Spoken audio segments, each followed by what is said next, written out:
Hello, everyone, and welcome to this week's episode of Cerberus. I am Payman Ascari. I am joined by my two co-hosts, Mr. Timothy Knight and Andre Milosh. And this week, we are extremely fortunate to have Miss Kathy Drake with us. Miss Drake, how are you doing? I'm doing all right. Thanks so much for having me. No, we're very excited. We know what's going on. You're extremely busy, and we're very thankful that you made the time to come here. So on behalf of my two co-hosts, thanks again. I just, before we get started with your story, I have to do this every week. For people that are watching right now, if you could please like, share, and subscribe, and also restream the live stream, it would help us get the message out. We really want to get Ms. Drake's story out today. And if you have any questions, put them in the comments. We'll try to get to them before the end of the episode. Ms. Drake, I was just wondering if you could, for just briefly for the audience, explain what has happened to you with this situation. Right. So I'm being sued for expressing a political opinion. And this is a very dangerous and important case because it's a precedent-setting case. And so if anyone's interested in the details of that, they can go to my X account, and the pinned post has a fundraiser. And in that fundraiser, you will find the statement of claim, the statement of defense, and an overview of all that. But essentially, it's a free speech case. Okay, so I get that it's a free speech case. What is the what's the impact? Like, what will be the significance of this? Or I guess another way of asking is why should people be taking this seriously? Like, what would happen if this becomes precedent? It will mean that certain words could possibly be removed from the lexicon, as well as compelled speech. So pronoun usage. So, if you're compelled to use pronouns that don't align with biological reality or are nonsensical, such as they, them pronouns, non-binary is nonsense. As far as I'm concerned, you should be allowed to have that opinion if you want to. And then in my case, it's the word groomer. And so the word groomer being removed from the lexicon in regards to trans ideology grooming, keeping secrets with minors from parents, such as name changes and pronoun changes, socially transitioning the child. That's very, very dangerous. And I think that the word grooming is a good word. Groomers, for people that promote that or are involved with that, I think is a good descriptive term. And that's my opinion, and I should have a right to that.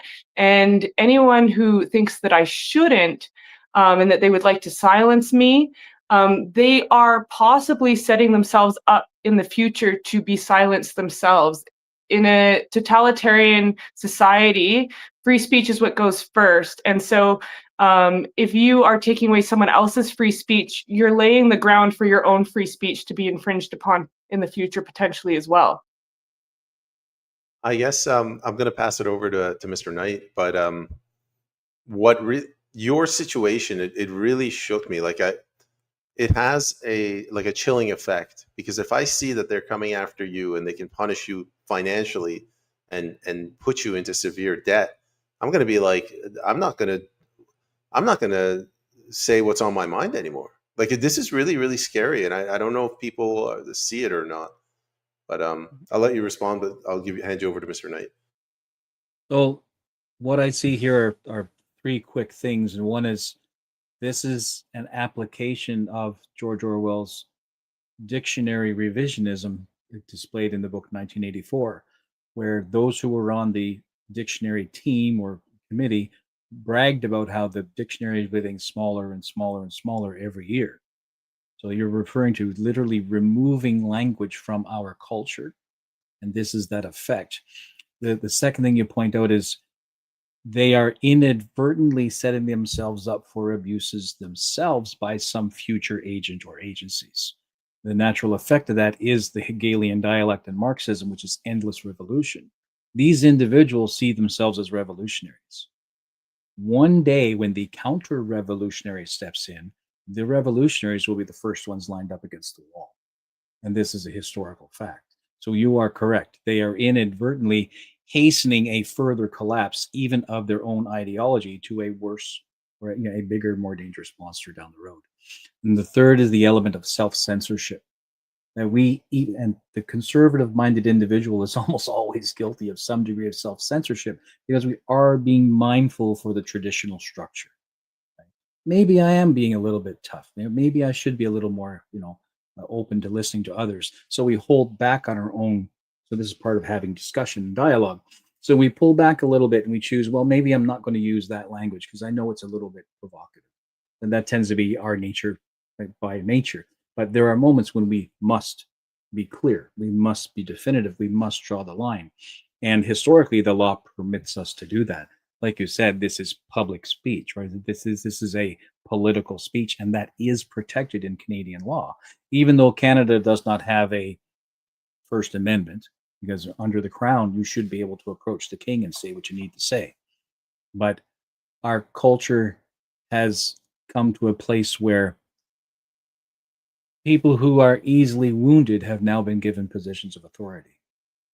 And they use those positions of authority to curtail any future abuses against their, perceived abuses against their person. So then when someone like yourself steps up and says, that's grooming, that's what that is. You're not a they, them. You're not a Z or a zit. You're a he or a him. This is grooming. You do not do this to children. You don't do this to people and then brag about it. And then bully those who have a different viewpoint. So they have to come after you. They Right. have to So do. in my case, the woman was raising money publicly for Stepping Stone. Stepping Stone is one of two lobby groups that gained the injunction against bills 26, 27, and 29. So it's highly politicized speech. And one of the main criticisms is that I was quite rude and I used insult. And free speech is the right to offend. And with that, as far as tone policing goes, tone policing also erodes free speech. I feel like in Canada, we are kind of in a cult of politeness. And why should someone have all of their free speech taken away because they use an insult? One of the questions I like to ask is that if you think that people are involved in crimes against humanity, which I think that transing children, I think we need Nuremberg-style trials, and I think that they're crimes against humanity, how polite should you be? If you were to confront a Nazi who's guarding a concentration camp, how polite would you be? At a certain point, there's going to be distress expressed, right?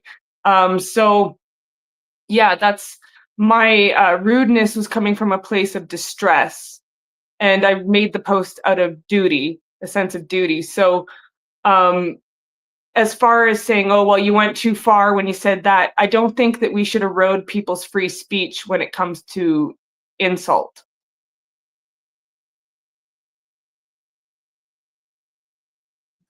With Canada being, in a cult of politeness as well, and tone policing and curtailing people's free speech around how rude or sensitive they should be, or those sorts of things, we have this elbows up isolationism happening. And I think that one of the reasons why my case and other cases like it are in the stages of lawfare, as opposed to, I mean, we see Bill C9 coming down the pipe as well, and all of this, real hard legal overt censorship. The reason why this censorship is in the stage of lawfare, as opposed to us already being like the UK, is because of our proximity to the USA, I think, and their First Amendment and their culture, and how brash they are and how rude they are. And I love it. I love going to the USA. you talk to Americans, I've talked to Americans in X spaces about my case, and they're like, are you serious? Like, this is crazy. This wouldn't fly in the USA. So for us to have this cultural isolationism and see it as patriotism seems to be another way to isolate us from the culture of freedom that the USA is the bastion of. So that's one of the thoughts that I've been exploring. Are you done, Tim, or do you have any follow-up questions? No, go ahead, Andre. Sorry. Yeah, Well, when I mute my mic, it's the next guy's turn. Sorry. it's interesting in what you mentioned, Tim, and I will refer to, even if it's a quote that is attributed to Voltaire, even if he's not the author of the quote. Seems that Voltaire was saying, "I do not necessarily agree with what you're saying, but I will defend your freedom of expressing it, even if many people, many historians, they say it's not Voltaire who wrote that." I think it goes along with what you said, Kathy, about what we can express and what we cannot express. You mentioned the United States. I think you're right. They have a big, huge influence. And because I'm from Quebec, I'm starting to see some differences between English Canadian and French Canadian. Us in Quebec, we're not politically correct. This concept is maybe 30, 40 years old. And Canadian are always painted like being polite, British, the British flag, how they can behave. And we see the difference. How do you perceive what would be freedom of expression? Because you mentioned many things, the Nuremberg trial, or the gender ideology. I'm a writer. If somebody tries to censor or to suppress my speech, like what we saw, not only with Orwell, but with Fahrenheit 451 and Ray Bradbury, writers, they see 30, 40, 50 years in advance what could happen, the long-term tendency. Do you see something that could happen here, especially around what is happening to you? How do you see it, let's say, middle term, long term, 5 years, 10 years from now? Well, I'd like to remain optimistic, because even if everything goes to shit, at least I'll have more fun along the way.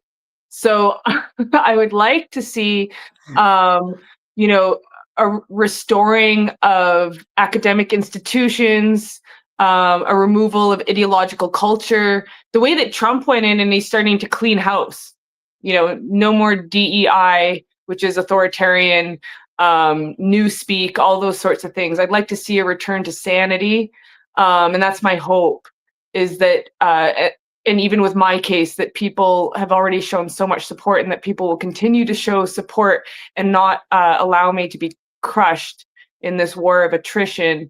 Because this case goes beyond just me as an individual. This will have impacts that are wider reaching and will chill people's speech through the threat of litigation, with a precedent being set that you won't be able to defend yourself if you use the forbidden word, right? So this is very important. And Voltaire, whether he wrote it or not, or whether it's really his quote, I don't agree with a word you have to say, but I shall fight to the death for your right to say it. Exactly. And that is so important, because if we truly believe in free speech, we have to fight for the opinions of those we disagree with the most, right? Everyone's a free speech absolutist until it's someone they disagree with, is what I've seen. I adore Elon Musk, okay, but even I saw him recently saying that the word fascist, if someone uses the word fascist, it should be seen as a incitement of violence, right? So creating another forbidden word. People should be able to have an opinion and say, I think that person's a fascist, whether they're wrong or right? So whether they're telling the truth or lying, it should be up to ourselves to discern that. There shouldn't be some arbitrator of truth, a ministry of truth. Do you think, I will have a follow-up question, do you think that through censorship, We need common language, English, French in Canada. We need common language. When we have definition of words, we have to be able to agree on a common definition, so we will not try to fight. I refer to, for example, the etymology of words. Do you think that it is possible today, considering what is happening? We see what is happening with the agenda you mentioned, gender ideology, and the government. All governments in Canada are always leaning toward more censorship, toward reality. I'm sorry to say it, but you can say whatever you want, that you say that you're a woman, that you're a man, that the man can become pregnant. In reality, facts are there, and they are hard facts. Do you think it is possible to bring back the society, the actual Canadian society, in line with facts? Interesting. Because my first instinct is to say, no, we should not force specific definitions of words. You know, for example, the word groomer, I'm using it in a broad sense that has nothing to do with pedophilia. It has to do with trans ideology and, you know, having children get into the medical scandal of being on puberty blockers and cross-sex hormones and surgeries and that sort of thing, and being lifelong medical patients. So grooming, for example, can have a broader definition. I think we're being groomed as a society. However, when it comes to the definition of woman in a legal sense, right? Should that have a strong, sturdy definition to ensure that the term woman means adult human female and can ensure that we have sex-based rights? So I haven't fully landed on that. Because Right? I will just small observation. When we talk about puberty blocker or gender surgery, I'm sorry, those people will never have children. So, in my opinion, and I will refer to the diagnosis and statistic of mental disorder from the American Psychiatric Association, this is sterilization. It is written black and white in the document. I'm not inventing it. Everybody can find the DSM-5. I always refer to it. So it's a group of psychiatrists and psychologists that are studying what we call gender dysphoria. So if you suppress the word sterilization, you will have to suppress the document in the United States. And I'm not sure that the American Psychiatric Association will appreciate what we can do in Canada. I do agree with what you said. I think they will have a great influence in Canada, especially on matter like vocabulary. So that's Right. And we only have to be a small careful with observation. saying that everyone will be sterilized or, you know, that sort of thing, because some people won't, right? There's always exceptions. But yes, sterilization is obviously a big risk factor. Sexual function is a big risk factor.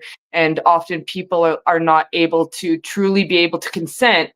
You know, I haven't landed on, you know, as far right now, my focus is protecting the children, right? But I've heard the argument, should people be able to consent to amputating healthy body parts?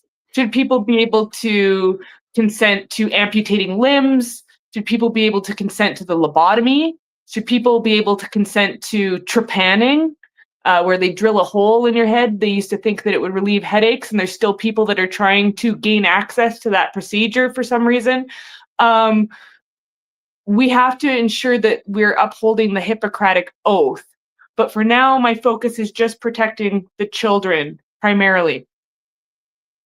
Good. Payment. All right.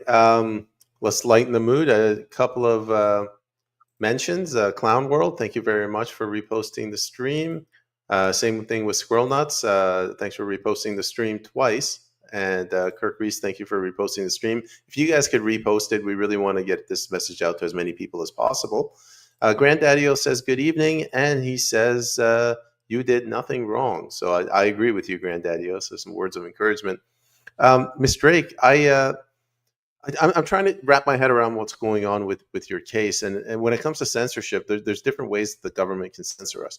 They can do it through legislation or the government. You can't you can't draw a swastika. So that's like what they're doing with C8, C9. You can do it through the courts, through the criminal system. I don't know, Holocaust denial is a crime, for example. But then there's also now what's happening here is it's through civil court. I'm trying to understand, like, how does this, can you tell us how this works and how is this different from the other ones, or is there no difference?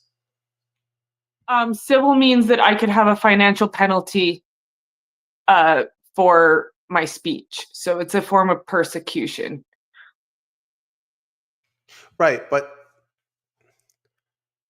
I mean, this could happen to anyone, is what I'm saying, right? Like, if it's criminal code, as long as I don't punch Mr. Knight in the face, it's not going to happen to me. But if they pass this and it becomes a precedent, A, it could apply to everyone, and B, what are they going to introduce a new precedent tomorrow? Like, if you wink at someone in a mischievous manner, you're gonna get hit with a financial penalty. Is this what It's could a happen? it's a huge slippery slope. It means that lawyers who are possibly misusing the legal system would be more emboldened to do so and continue to try and punish people through litigation and suing them with huge financial burdens in order to get their political agenda the way that they want it to be. So my two co-hosts here, they're learned gentlemen. Mr. Knight is a historian. Mr. Milosh, he's a philosopher. I'm just an ordinary guy, and I'm like, quote unquote philosopher. well, whatever, writer, philosopher. I'm trying to understand. The lawyers are hijacking our system of legislation. Like, we're supposed to elect people to go write the laws, but the lawyer is essentially writing the law, is he not? He or she? Well, it's called case law. It's a type of law. So case law, right? Every time there's some sort of civil case, the outcome creates case law. And this is a new frontier. My case in particular is, the first that I'm aware of in Alberta. And so this would be new ground, conquering new ground for the trans lobby activists who possibly back up the opposition lawyer. So one final question, and if you don't want to answer this, that's fine. You could always say go over there and get that. What's the underlying law that they are interpreting that's going to be, you mentioned, pushing the frontier? Is it simply that is it Bill C-16? What is it? Do you know? I'm not entirely sure. Bill C-16, I'm sure, would have something to do with it. But it's defamation. So if he can win this case saying that using the word groomer is defamation, then he can remove the word from the lexicon from other people being able to use it in regards to transgender ideology, grooming, right? So that's where, so it's not like a hard law. It's not like, here's a new bill that says this word is no longer allowed in the dictionary. You're not allowed to use it within this context, right? You're not allowed to say you're grooming your dog anymore or whatever. It's basically anything that has to do with a historically marginalized group of the LGBTQAI+2S group, which a lot of people argue should be separated into the identities and the orientations LGB, right? And that these other identities hijacked a legitimate movement to try and make themselves legitimized. That anything associated with that, if you use the word groomer, then it's seen as defamation and harassment, when I'm not using the word groomer because someone identifies like that. You could be a perfectly straight person and, have nothing to do with, but it includes allies, right? That community, it's not a real community, includes allies. But if I use the word groomer associated with someone part of this historically marginalized group, to describe what I think of as grooming, do they get to then act with impunity because they say that they're one of these identities? Right. So this is a big powder keg case around this issue of children and the transgender ideology cult. And so that's why I feel like I'm being targeted for this, because this would be a huge win for the other side, because it means that everybody, when Danielle Smith had the non-withstanding clause and people, use the word groomer, every single one of those people that made a comment in a post or anything like that would be able to be sued, essentially, and say that they're engaged in defamation. Thank you. That was actually really good. That was the answer I was looking for. Thank you very much. Tim, I'll hand it off to you. I'm now interested in talking about defamation a little more. I can't accuse you of defamation if the accusation itself doesn't imply I've done something bad. Right? The defamation that I am a charlatan, there's a certain assumption that me charging you with defamation, taking you to court, saying you're accusing me of, I'm admitting grooming is a bad thing. By accusing you of a false accusation, right? That's the claim. You're making a false accusation that I am a groomer, and I, as the claimant, these other people, this group, are saying we recognize that grooming is a bad thing. We are not grooming.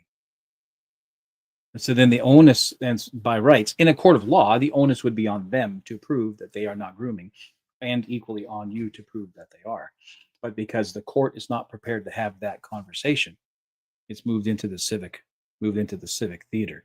And to repress you and to lay a threat on anyone who might try to do the same as you and speak freely, they lay a very heavy financial burden. So this is about language. Mia Hughes has stated very clearly, and I have this in the comment under my pinned post, that telling children that they could be born in the wrong body is grooming. She says absolutely yes, right? So being involved with that,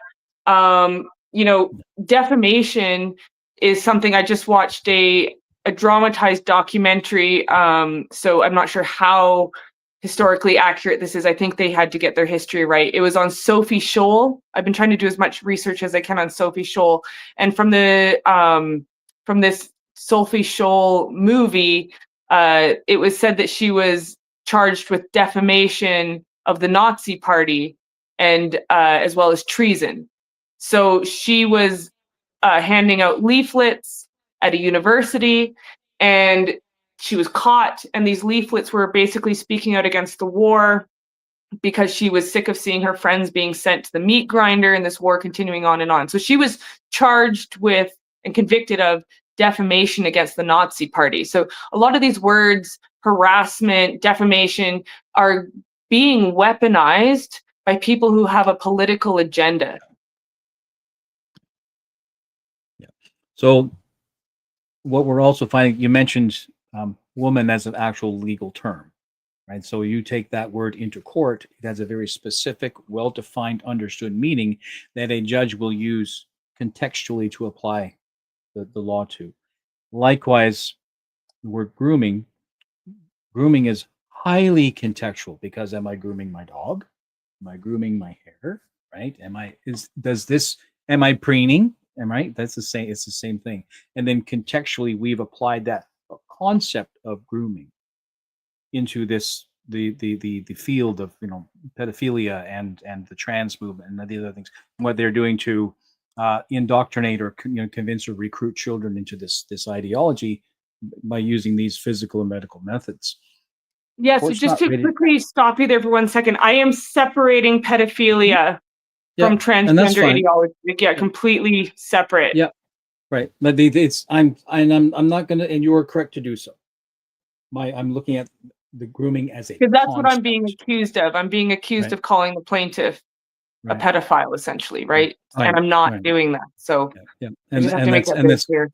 No, that's good. That's good. This is for you to clear the air on these things.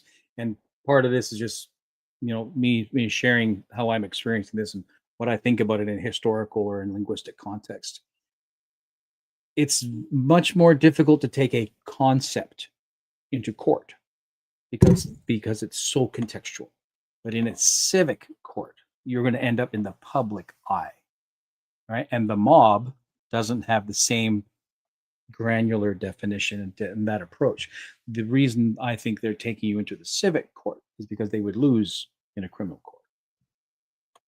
Interesting. my Yeah, thought. I mean, gaining any sort of frontier totalitarians and authoritarians, the first thing they want to do is they want to suppress free speech. That's the first thing that goes in any society when they start going down the path of authoritarianism and totalitarianism. So, and free speech is the highest value needed to argue for all other values. It's the foundation of all other rights. Yeah. So free speech goes. And they're taking, you're right. And then if in order to have that, as much uneducated influence shed onto that conversation, they will take it to civil court because it becomes public conversation. Right. So it intentionally taking it to the kangaroo court of public opinion. It's intentional. Perhaps. I would. I mean, if I wanted to shut down my enemies, I'd throw them out to the crowd, and I'd make sure the crowd was uneducated and hyped up. Well, Right. that's Well, what Pilatus did with Christ. Yeah. It's the mob that condemned him, not the governor.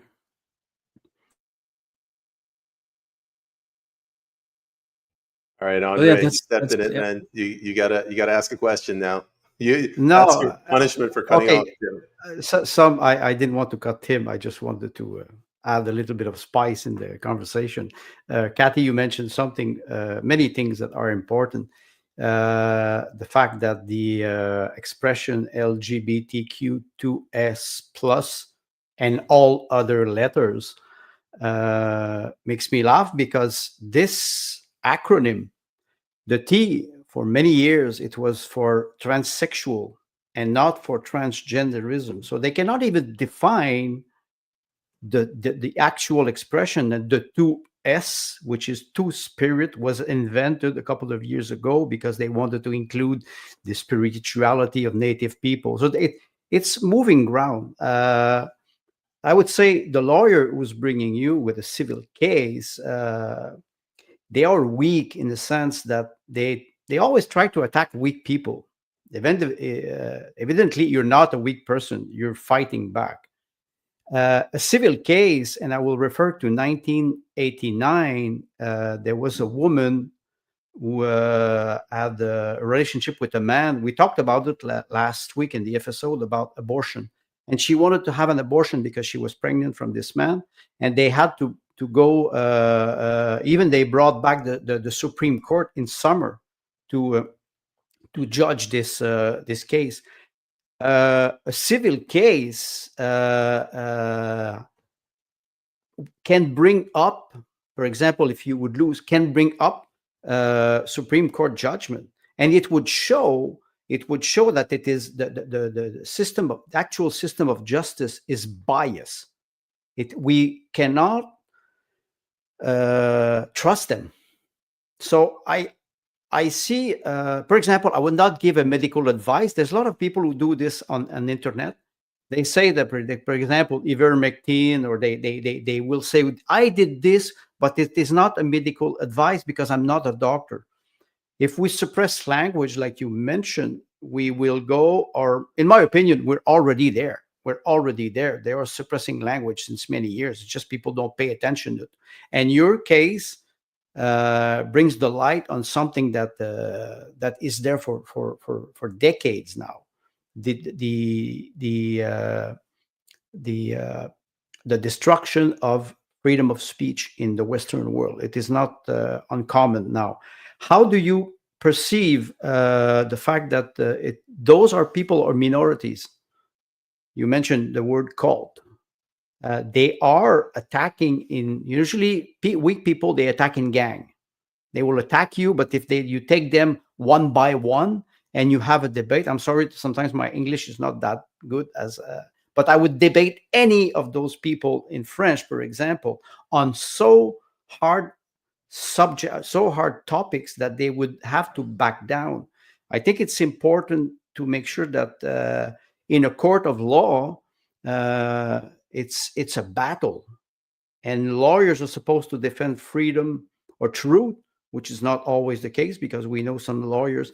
How do you perceive the future of your battle? Because this is a battle. This is not a war. This is one battle. We are all at war. Yeah, and we are all warriors. Right. Yeah, I don't want to speculate on the future of my case because I don't know. Everything's up in the air right now. But as far as being able to have a robust debate, obviously, if you are not able to debate your points, you're probably going to want to silence the other side. And so if you remove their language in order for them to be able to express themselves fully in a robust debate and have new ideas about what's going on and explore ideas, then you would remove their language. You'd remove their words that they're able to use to express themselves. Instead of asking, well, why are we using that word rumor, right? Why are we using apparently there's more than one forbidden word. I'm not sure what the other ones are. But John Stuart Mills, he was born in 1806 and he died in 1873. He was a philosopher, and he basically tried to argue for the fact that if you deprive people of free speech, it's not just about depriving someone of the ability to express themselves. It's depriving people of the right to hear. And so free speech includes the right to hear. And if you deprive people of the right to hear, you deprive people of the ability to orientate their own position. How can we orientate our own position if we don't hear everybody else's ideas and positions, whether they're right or wrong, whether if what they're saying is true or false? We have to be able to decide that for ourselves. You're right. The distinction between those are very important. This is very important distinction. The differences between right and wrong, and truth and false. And people, they have the tendency to mix this thing. Me as a writer, for example, and I will refer to a lawyer, for example, in a court of law. If I'm a lawyer and I'm using the word grooming, and the judge tell me, I don't permit that. There's an objection, and the judge tells me, okay, you have to rephrase. I can rephrase and I can say, okay, grooming, quote unquote. You can play with language. Truth will go underground, but it will never be suppressed. That's why I say on short term, it can be a battle. On long term, it is a war. And we are at war with people who want to manipulate language. That's why I was referring to and you're right to bring John Stuart Mill, because he's saying exactly what we have to do. Let's hear everybody. Let's hear everybody. But facts are hard. Facts are hard. Natural law, we always have this debate with natural law. Facts are hard. Biological facts are hard. They will always come back. Those people, they're weak, in my opinion. Yeah, Glinner, or Graham Linehan, he's the author of Father Ted. He calls them a paper tiger. All they can give is abuse and punishment and litigation, but they don't have a solid ground to stand on. So of course I they think don't. I think in the end, the truth will prevail. And I think the human spirit will persevere in all of us. Exactly. And I will just end on this as a simple observation. The fact that we, when I say they're weak, they have no solid ground. Okay, Canada can rule this in a way, but internationally, that will be another game. I'm not even talking about the United Nations or the International Court of Justice. It's something that can be much more complicated than what they think. And most of them, I think, They are short-sight mind. They don't know what they're talking about. It will come out. It is already coming out. A couple of years ago, when the transgender ideology arrived, nobody was talking. Everybody was afraid. Today, they're coming out. They're coming out strong and saying, wait a second, we will bring fact. Only facts will matter. Well, and I think that's one of the reasons why groomer, using the word groomer to explain people being groomed into transgender ideology, which I think can happen to adults as well. Exactly. It's not just children that can be groomed, and I think that society can be groomed at large. I think we were all groomed with this language, like gender affirming care instead of medical malpractice scandal that violates the Hippocratic Oath, or trans women instead of trans identified male or trans identified man. You know, what is it? Assigned at birth instead of observed at birth. This newspeak, this Orwellian newspeak, this is grooming us all as a society to have new expectations and beliefs and be desensitized to what's happening. And so I'm applying grooming, the word, into a new context that didn't exist before. Right? So this is why I'm using this word, and I don't think people should be afraid to use it. I think it should be part of the discussion and the debate, if we want a truly robust discussion and debate around this issue, because I think it's a very, very important issue. I think it is the worst medical malpractice scandal in human history. We have to be able to use this language. You're right. Payment, it's up to you. All right, I guess I'm up with a. Now I got to come up with a question. Let's see, who do we got? Sundown 95. Thank you very much for reposting the stream. Mr. Chris Enns, thank you as well. If everybody else could please like, share, subscribe, and repost this live stream, we'd appreciate it.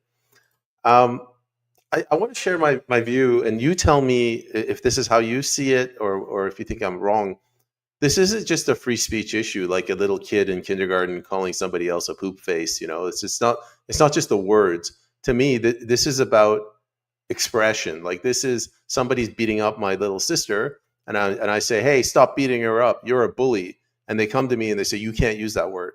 It's not about the word. It's by they're removing my ability to express myself. Like, tell me if you agree with me or not, or do you understand what I'm saying? Sort of. Yeah. I feel like what they're trying to say is they want to roll out grooming, and they're like, we can't roll it out if the word grooming exists, so we have to make it so people can't. If you remove the word for a crime and they commit a crime, like, what do you say? That's my right. point. So if you're calling someone a bully, also I think you should have a right to let's say someone isn't a bully, but you believe they're a bully and you want to call them a bully. Even if you're incorrect, I think you should still be able to use that word. You should be able to use descriptive words like that. But if, let's say, someone is bullying and they say you're not allowed to use the word bully, well, now they're creating a situation where you're muzzled and they can act with impunity. Yes, right? And that's I don't think that anyone should use any sort of identity as a shield. You know, this intersectional hierarchy of oppression that the oppression Olympics that the DEI people subscribe to. You know, I'm a woman, let's say I possibly have a Jewish ancestry or something. Let's say I try and figure out all the ways I can try and figure out I've crossed off, you know, I'm disabled or whatever, like I'm not, but like anything that I could try and cross off. I'm a black midget, female, transsexual. If you use those in order to act with impunity, I think that is a miscarriage of the law as well, right? I don't think that anyone should be able to use an identity to say, hey, you're not allowed to call me a bully. You're not allowed to say this. You're not allowed to say that because I have this protected identity. That you shouldn't be able to use that. Like if you want to say to me, you know, I'm a woman and you want to have the debate with me about abortion, you know, and you want to say, you know, if you get an abortion, I think you're a murderer. And I say, you can't call me that because I'm a woman. Well, you should have the right to say that if you want to. You should have a right to your own tongue. If we don't have free speech and free expression, we don't have free thought. No, I agree, and it's beautifully put. And Granddaddy-O kind of also made a similar comment. If it's your honest opinion, it should be protected. Well, I would argue with John Stuart Mills that even if it's not your honest opinion and you don't think, even if you're being misleading, even if it's not true, the audience has to discern that. How could we determine what someone's motivation is necessarily either? If we really want to get into the, like, of course, yes, if you have a genuinely held opinion or belief, yes, you should be able to speak that. However, if we want to really dive into the free speech absolutism, you should also be able to say something that you think is untrue in regards to, if I say, hey, Payman, this whole time I think you've been a bully. I don't really believe that, but I want to just call you a bully. I don't think you should be able to persecute me for that. In a free and open society, you would say, well, we'll let the audience decide. They all saw this too, right? So yes, but I agree that yes, political opinions is the highest protected speech in Canada. Well, thanks. A good answer as usual. I just wanted to mention to the audience, if you have any questions, if you put them in there, I'm observing them, and if it's a valid question, if it's professional, we're going to ask it, put it to Ms. Drake at the end. Tim, do you have any? Though, as far as saying things that are not true, I couldn't say something, for example, like, and this is where the line is drawn. Bruce Pardy talks about this. Bruce Pardy talks about how our speech can't infringe on the rights of others. This is like you have a very high threshold, a very high bar for this, which is actual defamation. So if someone says, let's say that so-and-so is convicted of a crime that they've never committed, and I say, this person is convicted of murder, and I put that out there, and that person's like, I've never even been charged or accused of it, let alone convicted. That is, you're claiming a fact. You're making a claim of a fact, not an opinion. And so that's where that threshold goes, where you can't say something that's false, that you're saying is someone committed a crime and was convicted of it. It has to have a very high threshold for defamation. Yeah, it's always difficult to figure out where that threshold is. Tim, do you have any follow-up questions? I think we're gonna have Kathy on more often because she knows what she's talking about. I'm getting this sense that you see this as a unique opportunity. That in spite of the very real, threat to your financial stability and growing international reputation, you see this as an opportunity to stand up and speak for those who may be too afraid to speak it themselves, or have become too accustomed to censoring themselves in the public.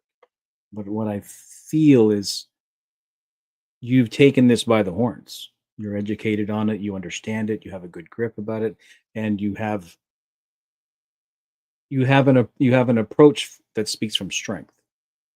And so we made a joke earlier about greatness being thrust upon you, and I think this is your window. I'm so grateful for all the great people that are supporting me, and that are in my corner, and that are consulting with me. Yeah. This, courage begets courage. Mm-hmm. And so all of these incredibly courageous people are counseling me.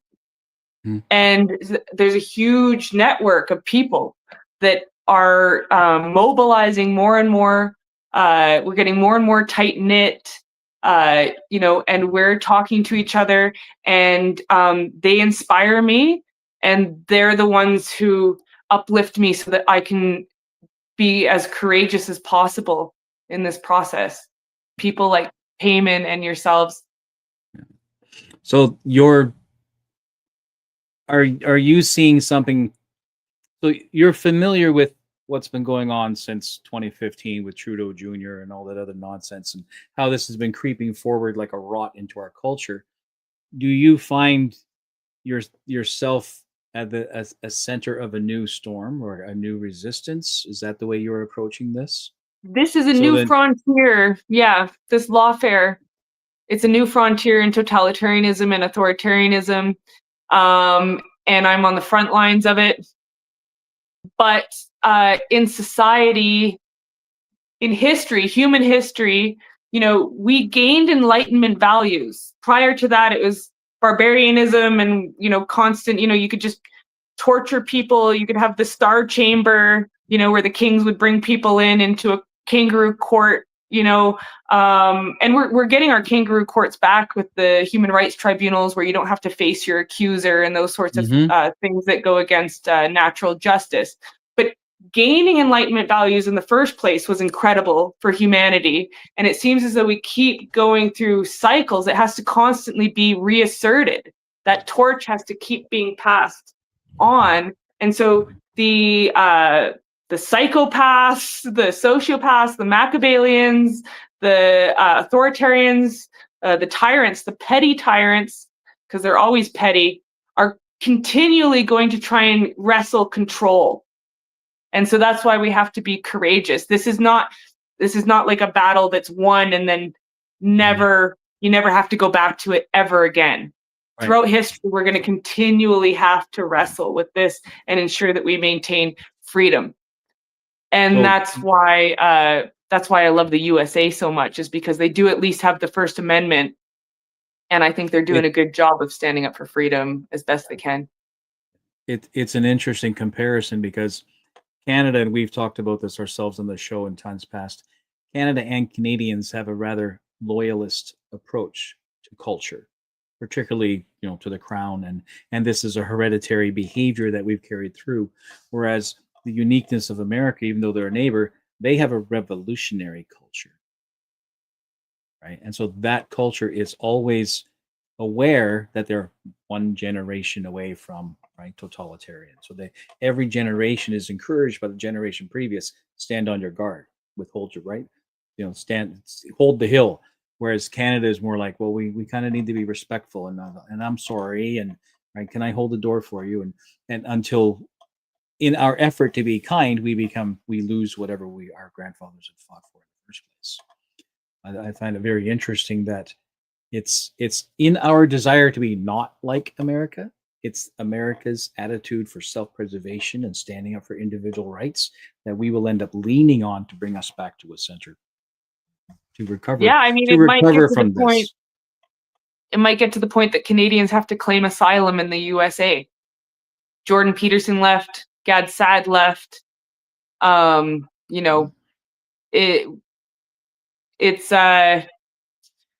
It's not looking great, but like I said, I'd like to be an optimist.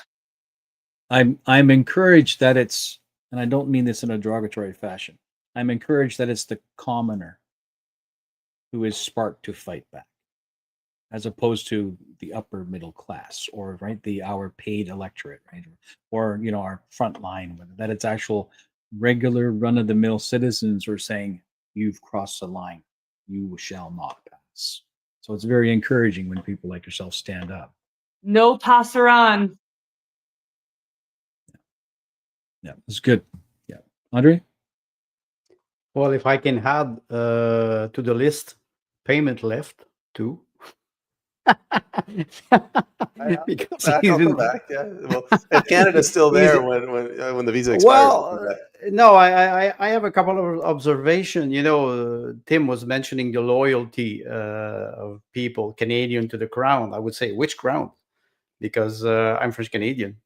So I could say, am I loyal to the crown, the British crown, or the French monarchy? This is it could be interesting. The other thing I want to mention is that today, or yesterday, the Canadian Conference for Catholic Bishops wrote a letter to Mark Carney on about Bill C-9.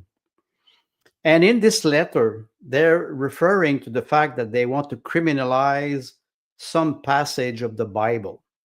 And somebody made a comment very interesting. He said, okay, you're in a court of law and they ask you to swear on the Bible. And you will say, but which part?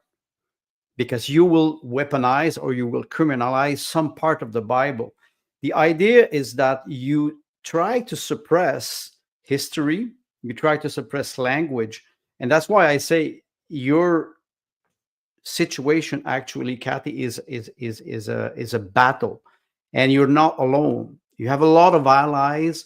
Many people are not standing up, but we saw a precedent in 2021 with the Freedom Convoy.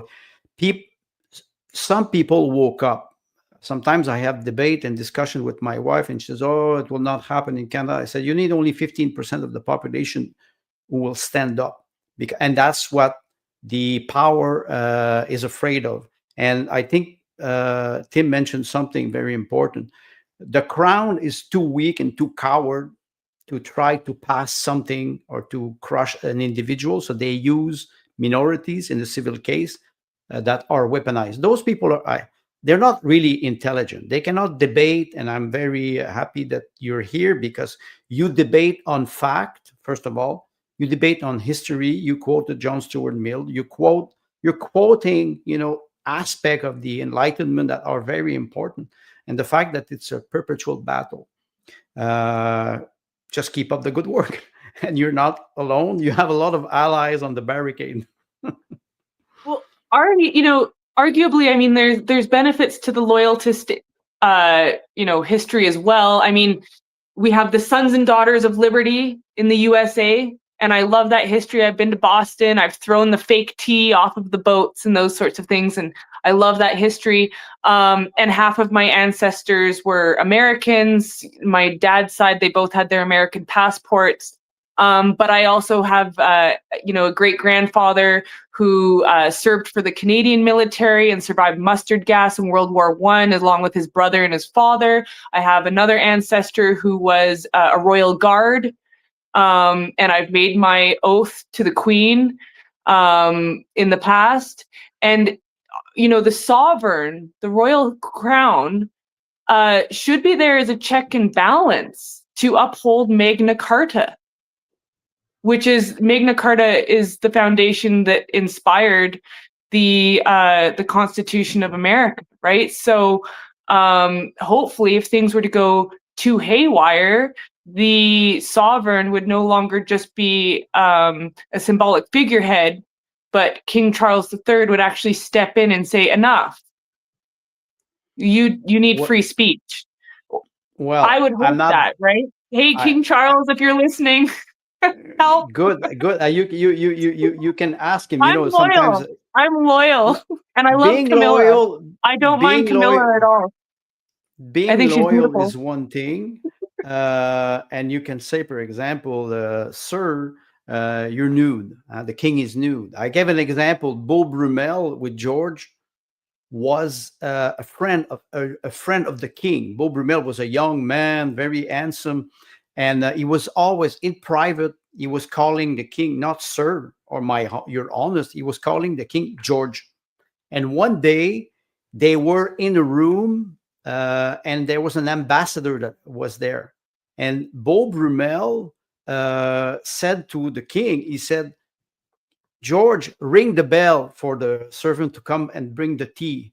And after that, you did not see Beau Brummel anymore in the court, because he was in front of an ambassador. He should have known that in front of the king, when you're alone with him, you can call him George or Tim, because Tim is king of BC. But at the time, he forgot. And after that, he disappeared from the court. So there's a protocol of to respect. And I think in the British Crown, they are very attached to the protocol, and maybe they would play on this. Minorities who are weaponized and they are not aware of history will make mistakes. Like I said before, vocabulary manipulation, trying to suppress free speech with weak arguments.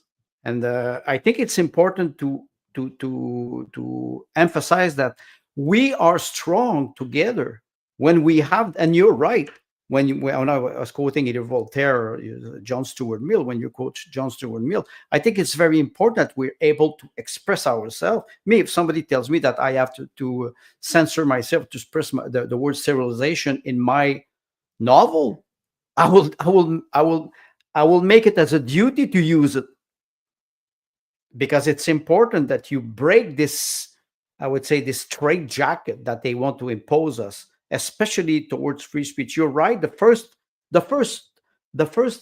freedom that we have is the freedom of expression. That's the first one. Everything after that is it depends on that. So I think it's important, and your statement now shows that you're a strong person, and I'm happy because we saw this in 2021.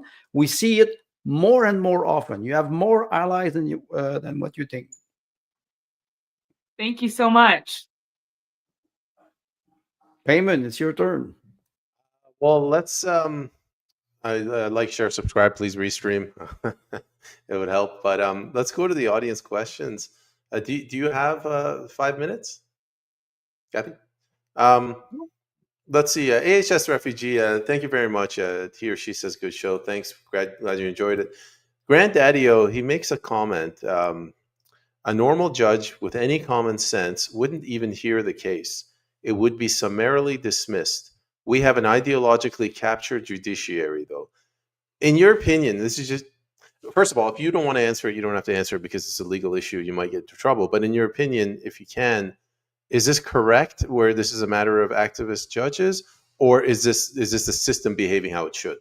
So my understanding is that the Trudeau government put in like 800 judges. So there is an issue with the courts being ideologically captured. I think that's there, but we don't know yet if this will be dismissed or not. We're still in that process. So we'll find out, and there'll be more updates in the future. Stay tuned. Yeah, tune in next week. I don't know, Tim, Andre, would you like to quickly add anything?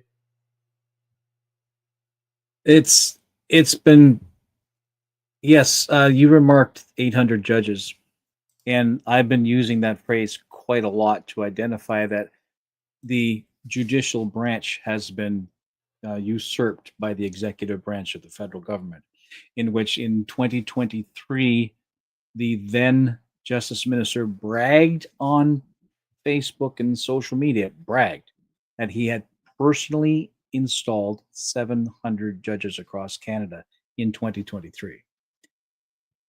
And my immediate thought on reading it was, you're the minister. I appreciate that you do have the authority to do this thing, but have you ever heard of delegation? Mm-hmm. And the reason why he did this himself is he's copying Justin Trudeau, who that same year had given letters of mandate to individual like department heads and ministries and et cetera, and agencies and whatnot in underneath the Canadian government, and gave them individual letters of mandate and said, this is what you're going to do. This is how you're going to do it. And so what the justice, right? And so what the justice minister did, this is his own variation on that theme. He personally bragged about installing 700 judges across Canada. So it was 700, not 800. Well, but that's 2023. I see. Because right? I right? this is a steep learning curve. So right. fact check me on everything I say. No, and I'm not saying you're wrong, because you're probably closer to the truth. I'm saying, yeah, I don't know. I don't know. Right. Well, I'm saying what one man said for 1 year, and the Right. Liberals have been in power for 10 years. So who knows? But do I think that the judiciary has been captured? Absolutely. Absolutely. It seems as though all institutions are currently captured. It feels like we're in 1939 or something. Yeah. Like, and it's interesting too, is that if you look into and I'm agnostic. I'm not a religious person. I think that religions often cause a lot of hatred and division in the world, organized religion. But I respect the archetype of Jesus representing the truth, and how we crucify the truth. But in religious texts, it often states that evil portrays itself as good. Mm. And so it's very interesting that everybody in history, whenever we were like, holy moly, that was crazy, that never should have happened, you know, Nazi Germany or whatever, the Pol Pot regime, communist China, any of those things, the Holodomor, often those people were portraying themselves as the good guys. And the people who get involved with those movements think they're on the right side of history. They think they're the good side. And that if you go against it and you dissent, you're evil and you need to be crushed at all cost. Yeah. It's terrifying, actually. Well, it is, but what you're doing is pushing back against that. And you're pushing back against it without pulling some kind of victim card. You're saying, nuh-uh, right? I see what you're doing. You think you're right. You think your idea, you think this is the direction the country you should go, and you've chosen to pick on me, and that's a mistake, because I will not step down. And I am educated on the subject, and I understand where I should stand, and I understand where culture should be. And you're pushing back. And a lot of people don't.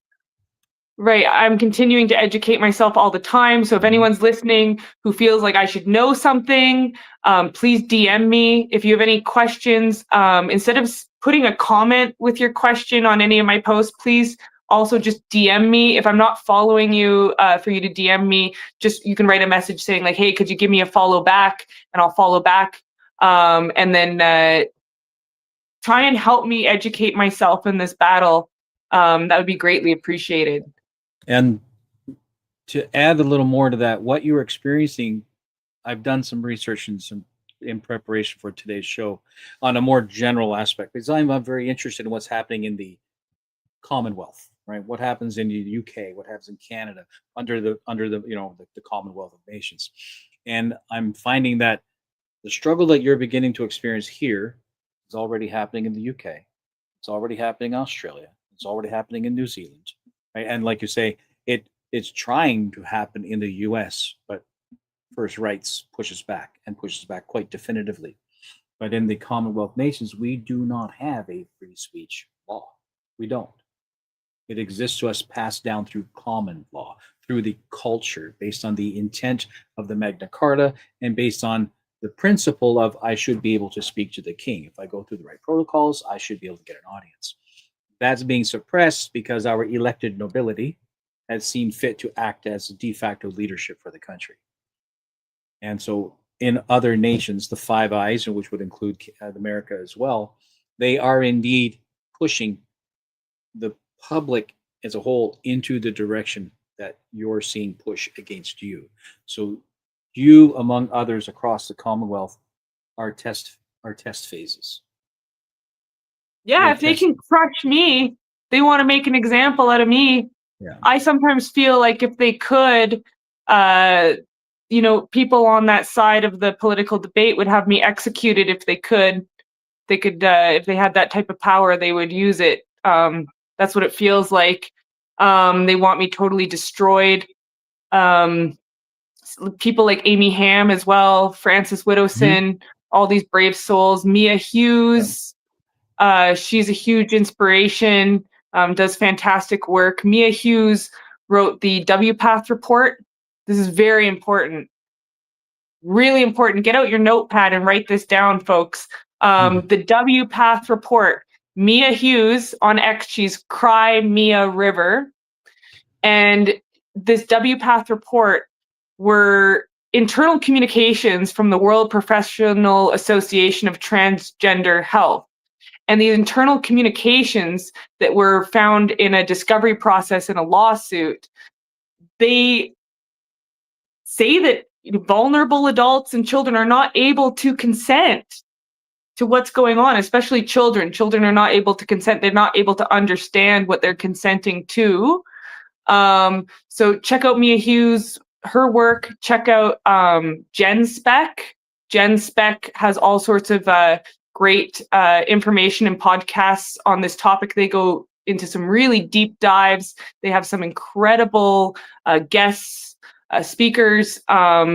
authorities, whistleblowers. They had a Tavistock psychologist or psychiatrist recently, for example. And then if you're in Canada and you are a reality-based woman, please put in your application into COSBAR. COSBAR, I am now an associate of, and so is Amy Ham and many other incredibly courageous and brave women. And one of the rules, sorry, is that we don't tell people who are members of COSBAR, so I apologize for that, but I think that that is public information already. So I apologize for that, sorry.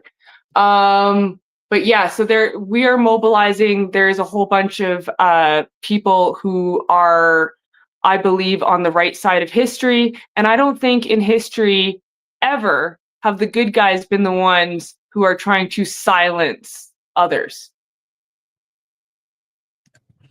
Andre, do you have any final words before we give a final word to Mr. Drake? Well, Tim mentioned something, evil is an imitation of truth, true mirror.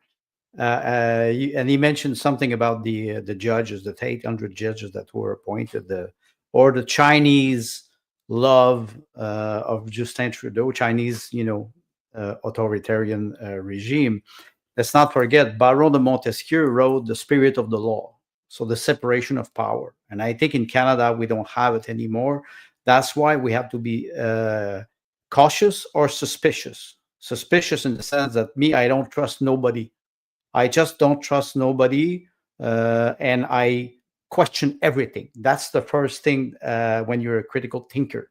It doesn't mean that you have only enemies, but you have to recognize your allies and false icon. Some people will pretend that they defend the truth. You mentioned something very important. In psychology, the development of children is sacred, and you cannot deviate from that. All psychologists will agree with me. They will, well, at least if they are serious psychologists, they will understand the development of children is extremely important. If you don't do this, you will destroy their entire life. They will have trauma, and they will carry this trauma for the rest of their life. So, like you mentioned, grooming children, indoctrinating them, we see it's a heavy tendency. And I would advise people to go back and read The Spirit of Law of Baron de Montesquieu, because he's the separation of power, executive power, political power, judicial power. This is extremely important. The law or the ideas are there, but people are weak. We have to be able to be strong, and I hope that we can, in the future, work together. This is and I'm very happy that you're here. Well, I think that puberty is a human right. If people want to talk about real rights out there, children have a right to grow up into a whole, healthy body. And if you're blocking puberty and you're blocking their development, when their puberty is supposed to start, okay, I'm not talking about precocious puberty. That's a different issue, which they try and use this as an argument. But if you block puberty when it's supposed to start, you're blocking their regular development, which includes their brain development, right? So exactly. Every child has a right to grow up into a whole, healthy body and not have their development impeded upon. Puberty is a human right. We need to recognize that, and we need to start, everyone needs to start standing up. Courage begets courage. Cowardice begets cowardice. So, as Mia Hughes says, we need a social contagion of courage. I think that's actually good words to end on. But Ms. Drake, could you maybe tell the audience where they can go to learn more about you, and or actually more importantly, where to support you? So I have a Give and Go that was set up by Chanel Fowl. That is on my pin post. My X account is at Nula Moonsnail, Nula Moonsnail. So that pin post, if you click on that fundraiser, it has a rundown of everything, including the legal documents. It also has my email address in there. I I accept e-transfers as well if you feel like supporting my legal defense. And then I have also set up a buy me a coffee just because some people find that more convenient. So any support is greatly appreciated. I've currently spent $70,000 on filing my defense, and my legal bills are estimated to get into the hundreds of thousands of dollars. So this is a big battle, a big fight, and so any support, big or small, including just likes and shares if you're not able to give, that's greatly appreciated. Thank you so much. So to everyone that's watching right now, if you could go please follow Kathy on X. Give her a comment, anything uplifting. You know, you could even say just thank her for what she's doing. If you can donate financially, that would also be extremely helpful. Follow her on X. She's going to be on Greg Wycliffe's podcast. Anywhere she goes on a podcast, try to watch it, share it. This is a very important fight. This challenge that she's found herself in. It's not just for her. She's not doing this for her own self-interest. She's doing this for all of us. Ms. Drake, I would like to thank you very much for coming on. We're gonna hold you over until after the show, but I wish you the best of success, and I pray that this you come out of this with a win. So, best of luck. Thank and you. Take care. It's been a pleasure. Bye.